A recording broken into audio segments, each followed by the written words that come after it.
Gideon Johnson Pillow was an American lawyer, politician, speculator, slave owner, United States Army Major General of Volunteers during the Mexican-American War and Confederate brigadier general in the American Civil War. Pillow had several disputes and rivalries with fellow officers during both wars. Pillow received the thanks of the Confederate Congress for driving off the Union force at the 1861 Battle of Belmont, Missouri. He controversially failed to exploit a temporary breakthrough of Union lines by his troops which might have allowed the Confederate garrison of Fort Donelson to escape at the February 1862 Battle of Fort Donelson. The next night, before the surrender of the fort, he also passed command, to which he had just been restored, to Brigadier General Simon Buckner, in order to personally escape with a few aides before Buckner surrendered the remaining garrison to the Union Army of Brigadier General Ulysses S. Grant. These actions sent his military career and reputation into eclipse.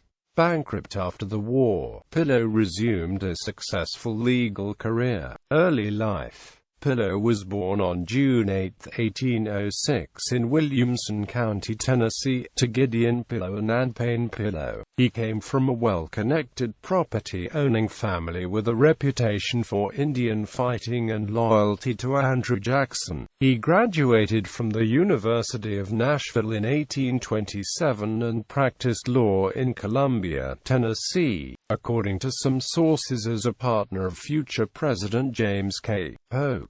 Regardless whether Pillow and Polk were partners, they became friends. Pillow married Mary Elizabeth Martin, March 24, 1831. In 1831, Tennessee Governor William Carroll appointed Pillow as District Attorney General. Pillow served as a brigadier general in the Tennessee militia from 1833 to 1836. Pillow played an important role in the 1844 Democratic Party convention which nominated Polk for president, although Pillow exaggerated his contribution to the exclusion of other prominent Polk supporters. Mexican-American War. In the Mexican-American War, Pillow joined the United States Army with an appointment from President Polk as of Brigadier General of Volunteers July 1, 1846. He was promoted to Major General of Volunteers on April 13, 1847.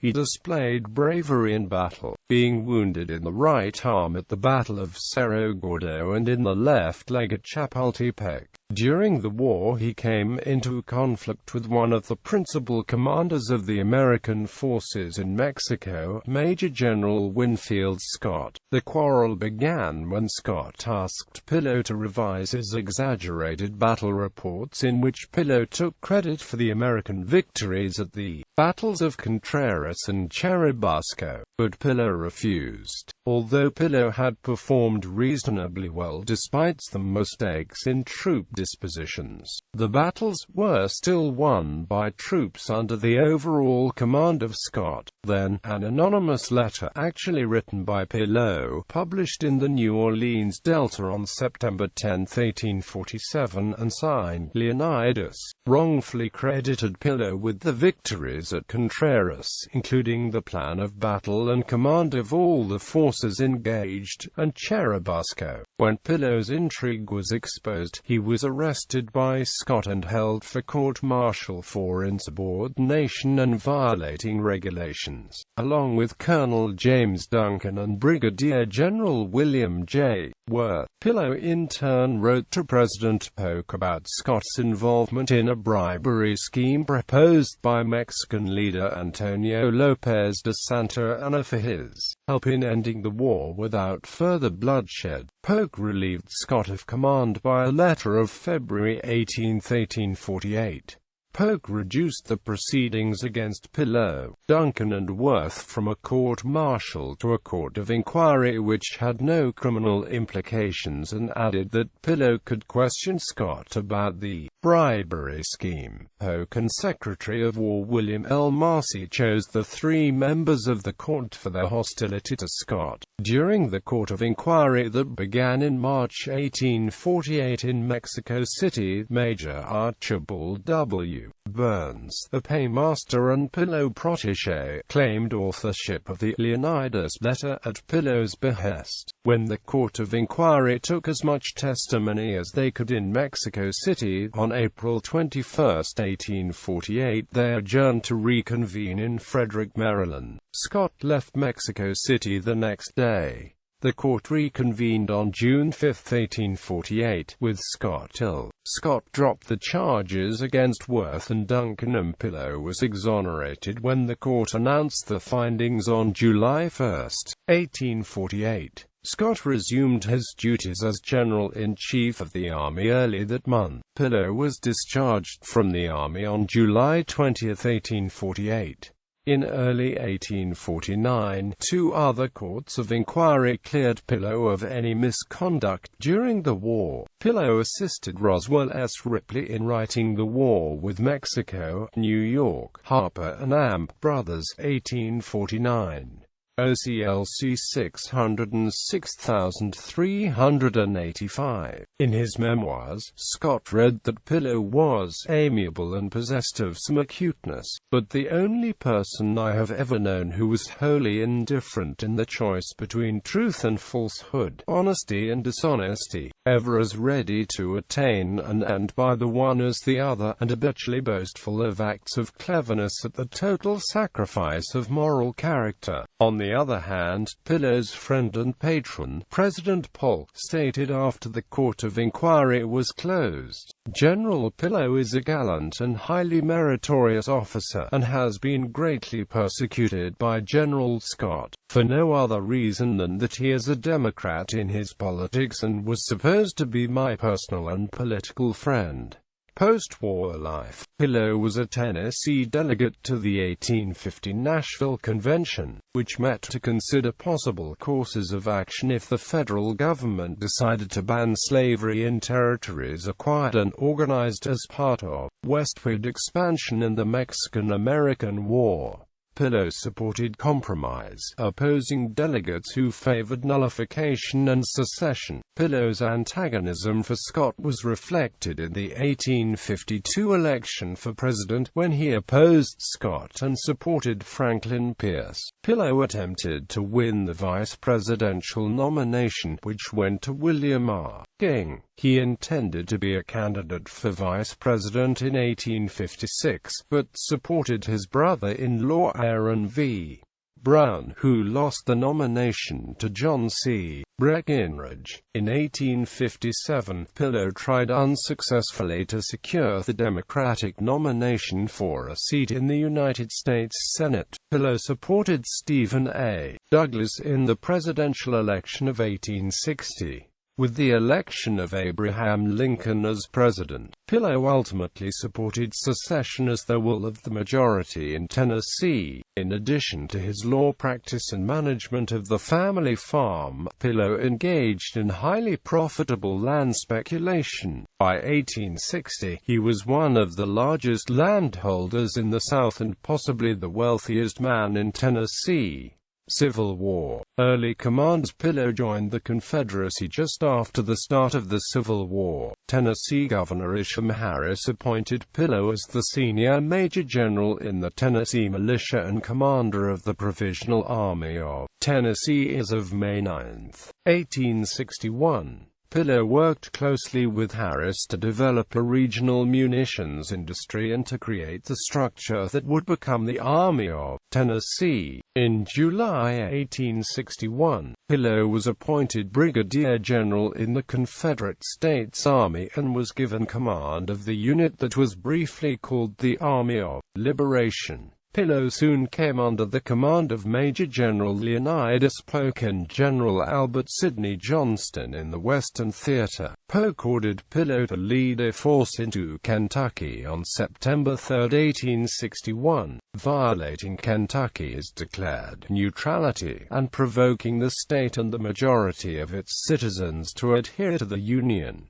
Battle of Belmont. Pillow's first combat was against Union Army Brigadier General Ulysses S. Grant, also in his first battle at Belmont, Missouri, in November. Grant crossed the Mississippi River from Cairo, Illinois on the night of November 6, 1861 to demonstrate against Confederate forces in Missouri to keep them occupied while Major General John C. Fremont tried to maintain control of the western part of the state. Grant decided to attack the small Confederate Camp Johnston at Belmont, Missouri, across the river from the Confederate fort at Columbus, Kentucky. Pillow, who had left the area with 5,000 men for Clarksville, Tennessee a few hours earlier, was recalled by Polk to confront the attackers. Pillow ordered an assault on the Union force through the woods, giving the Union troops cover from which to push back the Confederates. Then the Union troops turned to the camp to pillage and celebrate, which Grant attempted to stop by burning the camp. Pillow, assisted by Brigadier General Benjamin F. Cheatham, reorganized the Confederates and counterattacked. The disorganized Union soldiers fled for the gunboats, leaving the 27th Illinois Volunteer Infantry Regiment behind, only to be rescued by boats sent back for that purpose.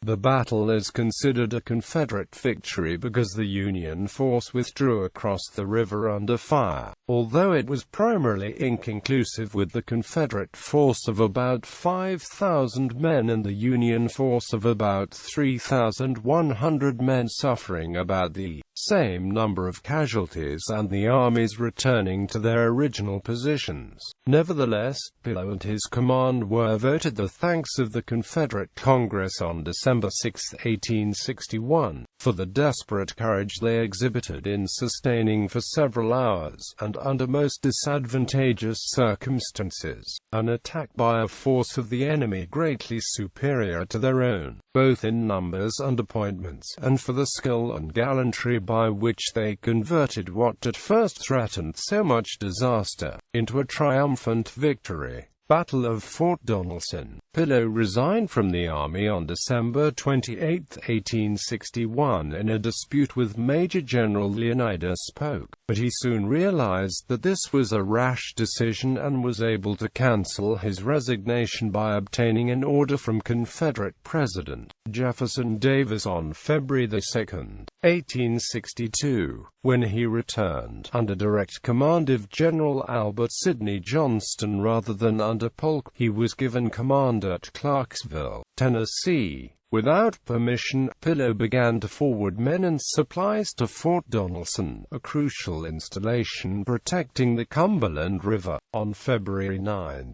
Pillow was briefly assigned to command at Fort Donelson and began to make improvements. 3 additional brigadier generals were assigned to the fort soon thereafter. 1. John B. Floyd, former governor of Virginia and Secretary of War under James Buchanan, outranked Pillow, who found himself displaced as commander and put in the unofficial position of second-in-command. On February 12, 1862, Union forces under the command of Brigadier General Grant began to arrive near Fort Donelson. On the night of February 14, Floyd and his subordinate commanders decided to try to break out of the fort and escape a likely Union siege before the full Union force could arrive. Pillow set forth a plan to surprise the Union force, which was accepted. Floyd gave no orders concerning the details of the operations, including the evacuation and order of march, in order to exploit any breakthrough. As the Battle of Fort Donelson continued into February 15, 1862, under Floyd's order, Pillow took control from the general, who was in formal command of the left wing of the army, Brigadier General Bushrod Johnson, who continued to ably assist Pillow. Pillow led this wing in a surprise assault with the intention of opening an escape route to relieve the besieged Confederate forces in the fort. Although the assault against the division of Brigadier General John A. McClernand was initially successful, Pillow inexplicably decided to pull his men from their advanced positions and back into the trenches so that they could be resupplied before their escape, squandering the advances they had fought for so hard that morning. Floyd and the other generals were furious with Pillow, but it was too late to correct his error, especially because Floyd and Pillow saw Union troop movements and heard false reports about the arrival of substantial Union Army reinforcements. Floyd then panicked and ordered all troops back to the trenches. The Union force then retook the lost ground and the outer defenses of the fort. At a council of war early on the morning of February 16, the generals agreed to surrender their army. Floyd, who feared prosecution for treason if he should be captured, turned command of the army over to Pillow, who had similar concerns, and immediately passed command to Simon Bolivar Buckner, who had argued that the Confederate position was untenable, believing the garrison could hold out long enough to be evacuated by river transport. Pillow still wanted to fight. He finally agreed with the other generals to surrender the fort and garrison, but not himself personally. Pillow did ask cavalry commander Nathan Bedford Forrest, who was determined to escape with his command, to lead Pillow's brigade out as well. Pillow escaped in the night in a small boat across the Cumberland River. Floyd likewise escaped, taking 2 regiments of his Virginia command with him before Buckner could surrender to Grant. Forrest inquired of Floyd about Pillow's whereabouts and was told he had already retreated, and Forrest was free to follow Forrest's course. Some historians have judged Ulysses S. Grant as being too rash in his haste to assault Fort Donelson without possessing overwhelming superiority. However, his acquaintance with Gideon Pillow played a key factor in his confidence. As he wrote in his memoirs, "I had known General Pillow in Mexico, and judged that with any force, no matter how small, I could march up to within gunshot of any entrenchments he was given to hold." I said this to the officers of my staff at the time. I knew that Floyd was in command, but he was no soldier, and I judged that he would yield to Pillow's pretensions. Grant also recalled that, following the surrender of Fort Donelson, he met with his old friend Buckner, who told him of Pillow's escape. At the Confederate Council of War the night before, the vain Pillow had expressed concern that his capture would be a disaster for the Southern cause. He thought you'd rather get hold of him than any other man in the Southern Confederacy. Buckner told Grant. "Oh," replied Grant, "if I had got him, I'd let him go again. He will do us more good commanding you fellows." Suspension and late commands. Pillow assumed command of the 3rd Division of the Army of Central Kentucky, but was suspended from command by order of Jefferson Davis on April 16 for grave errors in judgment in the military operations which resulted in the surrender of the army. Pillow resigned October 21, 1862, but Confederate President Jefferson Davis rescinded the resignation and restored Pillow to command on December 10, 1862. Pillow commanded the brigade in Major General John C. Breckinridge's division of the Army of Tennessee, commanded by General Braxton Bragg, during the second day at the Battle of Stones River, January 2, 1863, arriving on the battlefield just an hour before Breckinridge's assault. Breckinridge was furious to find Pillow cowering behind a tree and ordered him forward. After the battle, Pillow was one of the few Confederate officers to speak in favor of General Bragg's battlefield decisions, denigrating Breckinridge's execution of the ill-fated assault. Pillow commanded the Volunteer and Conscription Bureau of the Army of Tennessee in related recruiting assignments starting January 16, 1863. Although he had no combat assignments after Stones River, he had a short and unsuccessful field command in June 1864 when he was assigned to disrupt Major General William T. Sherman's communications between Chattanooga, Tennessee and Atlanta, Georgia during the Atlanta campaign. He then resumed recruiting assignments. Pillow was the Commissary General of Prisoners for the Confederacy starting February 10, 1865 after the death of Brigadier General John H. Winder on February 7, 1865. He was captured by Union forces at Union Springs, Alabama, on April 20, 1865, and was paroled in Montgomery, Alabama, in May. He received a presidential pardon on August 28, 1865. Fort Pillow. Fort Pillow on the Mississippi River in Tennessee, the site of the controversial 1864 Battle of Fort Pillow, was constructed by and named for Pillow. Post-bellum career and death. After the war, Pillow was forced into bankruptcy, but embarked on a successful law practice in Memphis, Tennessee, as partner with former Governor Isham G. Harris. He died October 8, 1878 at age 72 near Helena, Arkansas in Lee County. He initially was buried at Helena. He was later reburied in Elmwood Cemetery, in Memphis.